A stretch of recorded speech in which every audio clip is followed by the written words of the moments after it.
cả ở mà nha phải mấy số nào mấy số có gió có số giống như cụ thế này đó thì bây giờ tôi nhóm đảo chỉ là cứ có cái giấy đảo còn thế thì tôi giống như cụ rồi còn thế cứ có kia tôi muốn dùng một cái giá mua học được không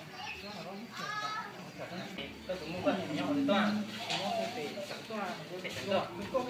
gió sống kiểu này có được khí ập được bò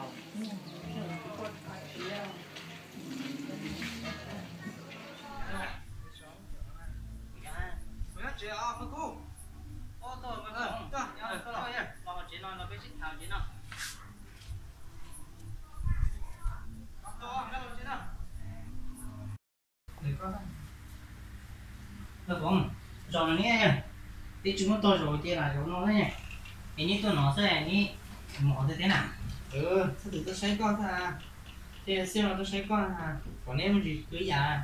Tôi mà tôi ấy giống tôi à. Tôi giống già kia rồi.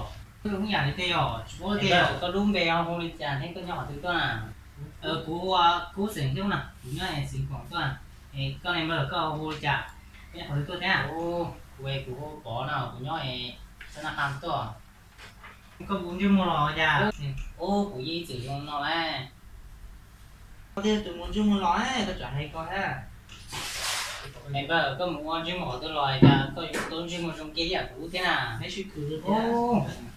Của sẽ một cái tiệc lì tết nhỏ ho, cũng quá, thứ mùa xài chú mua cái thế, xài gì đó thì lúc nọ chiều như thế là chú mua lúc trong nói chú mua từ trong nọ chỉ cái ống nó nha, để tôi lúc nhà có cha, muốn chú mua lúc nhà của mà chú cha, nhiều cái là ăn một con đó, rồi lúc nhà của là, đúng là to á, tôi muốn tái nhiên năm to rồi. Con lúc nào có một con á, từ con muốn lúc nhà cũ nọ, con muốn nhà cũ lúc này có một con á. Cái léo, tao chỉ trả nên tôi nhà chịu cái tí đúng rồi nó mà cái có nó chịu cái tí ha. Dùng là to á, luôn tới và nên chỉ dành chẳng á, nhưng mà luôn chưa một nhà cũ lúc á, sầu ho. Cái của hai mà nên tôi chỉ thử cái cái tí đúng rồi mà có một chịu cái tí đúng rồi sao?